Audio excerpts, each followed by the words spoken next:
उज्जैन एक ऐसी प्राचीन नगरी जहाँ हर घाट हर गली बाबा महाकाल के नाम से गूंजती है। राधे राधे सभी को, हर हर महादेव। तो हम पहुँच चुके हैं बाबा महाकाल की नगरी उज्जैन। ये वो जगह है जहाँ समय रुक सा जाता है और आत्मा को शांति मिलती है।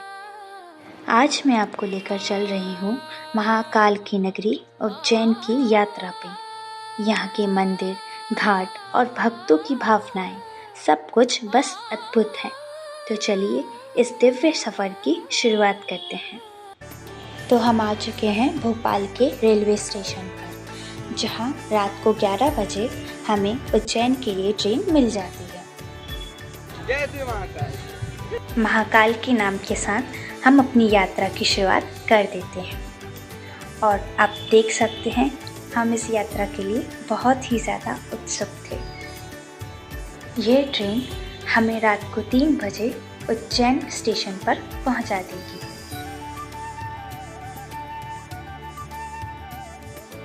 स्टेशन पर पहुंचकर थकान मिटाने के लिए हमने सबसे पहले पी चाय और फिर आगे महाकाल के दर्शन के लिए ऑटो करके निकल गए।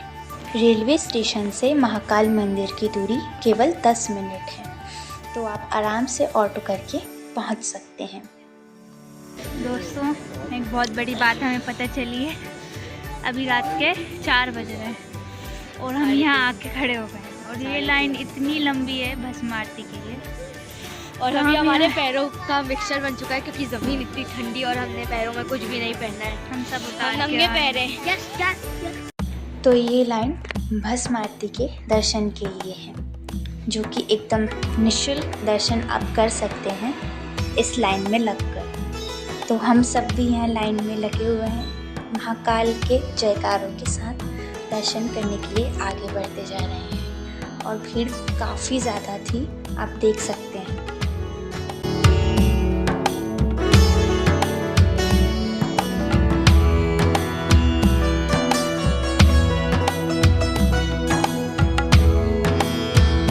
हमें निःशुल्क दर्शन के लिए ऐसे रेलिंग्स को क्रॉस करके जाना पड़ता है, लेकिन अगर आप वीआईपी पास लेते हैं तो आपको इन रेलिंगों से नहीं गुजरना पड़ेगा। सुबह 4 बजे आप यहाँ आकर भस्म आरती का आनंद ले सकते हैं। तो ये है बाबा महाकाल। माना जाता है यहाँ भगवान शिव समय के अधिपति हैं, यानी काल पर भी उनका अधिकार है, इसलिए उन्हें महाकाल कहा जाता है। महाकाल मंदिर से कुछ दूरी पर स्थित है हरसिद्धि माता मंदिर। यह मंदिर शक्ति का प्रतीक है। यहाँ माँ सती का कोहनी भाग गिरा था, इसलिए इस 51 शक्ति पीठ में से एक माना जाता है।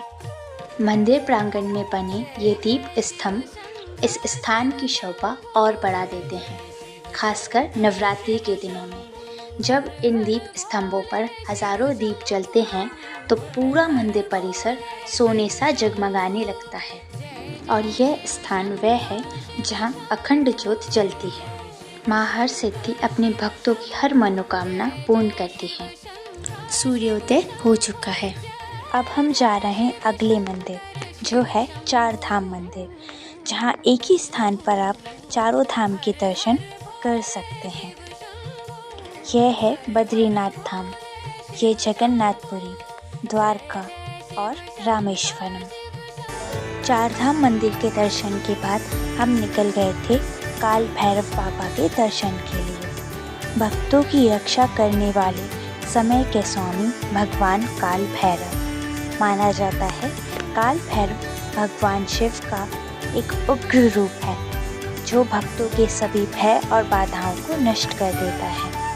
इस मंदिर की सबसे अनोखी परंपरा है मदिरा भोग और मान्यता है भगवान स्वयं उस प्रसाद को स्वीकार करते हैं। इसके बाद हमने श्री मंगलनाथ मंदिर के दर्शन किए। यह वही स्थान है जहां भगवान मंगल का जन्म हुआ। यहाँ मंगल दोष, कुंडली के ग्रह दोष और जीवन के संकट के मुक्ति के लिए भक्त विशेष पूजा करवाते हैं। फिर दर्शन के लिए हम गए गढ़ कालिका मंदिर। यह मंदिर माँ काली के उस रूप को समर्पित है जो ज्ञान, शक्ति और विजय का प्रतीक मानी जाती है। कहा जाता है इसी स्थान पर महाकवि कालिदास ने गढ़कालिका की साधना की थी और माँ के आशीर्वाद से उन्हें दिव्य ज्ञान और कवित्व की शक्ति प्राप्त हुई। गढ़कालिका मंदिर के पास स्थित है श्री स्थिरमन गणेश मंदिर, जहाँ भगवान गणेश को गुड़ और नारियल का भोग लगता है। इसकी स्थापना माता सीता ने की थी और इनके दर्शन करने से हमारा मन स्थिर होता है। यहाँ एक गौशाला भी मौजूद है। उज्जैन की गलियों के बीचों बीच स्थित है श्री गोपाल मंदिर, जो भगवान श्री कृष्ण को समर्पित है। संगमरमर से बना ये मंदिर बहुत खूबसूरत है और मन को प्रसन्नता प्रदान करता है। मंदिर में भक्त भजन करके आनंद करते हैं और हमने भी इस आनंद का भरपूर मजा लिया।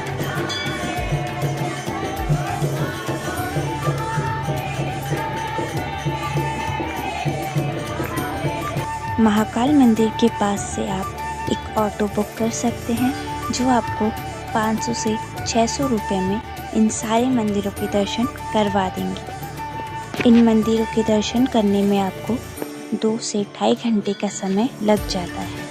फिर दर्शन के लिए हम आ गए थे रामघाट, जहाँ बहती है माँ शिप्रा नदी। शिप्रा, जिसका अर्थ है शुद्धता और शांति। यह वही स्थान है जहाँ सिंहस्थ कुंभ मेला आयोजित होता है। दियों की लौ, शंख की ध्वनि और आरती के मंत्रों की गूंज से पूरे रामघाट का वातावरण और भी दिव्य हो जाता है। बताइए आपको उज्जैन में आके कैसा लगा? बहुत बढ़िया लगा उज्जैन में आके। जय श्री महाकाल। और आपको? मुझे एकदम वाइब आई, एकदम सुकून मिला महादेव के दर्शन प्राप्त करके। और आपको दीदी, आप बताओ कैसा लगा आपको? हमारे सारे दर्शन मंदिरों के हो चुके हैं और अब हम जा रहे हैं शिप्रा नदी से नहाकर भोजन करने की ओर। बहुत भूख लग रही है। ये देखिए, भूख तो लग रही है यार। पनीर की सब्जी खाएंगे। डन। वाली सब्जी पूरी हजम हो गई। भंडारे में हमने प्रसाद खाया था, पर हमें वापस भूख लगी आई है। अब हम बैठ चलो और हम जा रहे हैं भोजन करने। ये देखिए हमारी पूरी पार्टी रेडी। मंडली हमारी ये भी। स्टेशन के पास के भोजनालय में हमने भोजन किया, जो बहुत स्वादिष्ट था। खाना हो गया और अब हम आ गए वापस स्टेशन पे ट्रेन का इंतज़ार करने के लिए। और यहाँ हम सब ट्रेन का इंतज़ार करते हुए लोग हमारी ट्रेन में बैठ चुके हैं। उज्जैन से भोपाल के लिए हमें शाम 5 बजे ट्रेन मिल जाती है, जो हमें रात 10 बजे तक भोपाल पहुंचा देती है। उज्जैन की ये यात्रा सिर्फ एक सफ़र ही नहीं थी, यह एक अद्भुत अनुभव था। महाकाल की नगरी में बिताया हर पल भक्ति, शांति और सकारात्मक ऊर्जा से भरा हुआ था। यहाँ के मंदिरों की आरती, घाटों की शांति और लोगों की श्रद्धा सबने दिल छू लिया। अगर आपको ये यात्रा पसंद आई तो वीडियो को लाइक कीजिए, शेयर कीजिए और हमारे चैनल को सब्सक्राइब कीजिए। बाबा महाकाल की कृपा हम सब पर बनी रहे और बाबा हमें अपने दर्शन के लिए जल्दी से दोबारा बुलाएं। इसी आशा के साथ हम आपसे विदा लेते हैं। जय श्री महाकाल।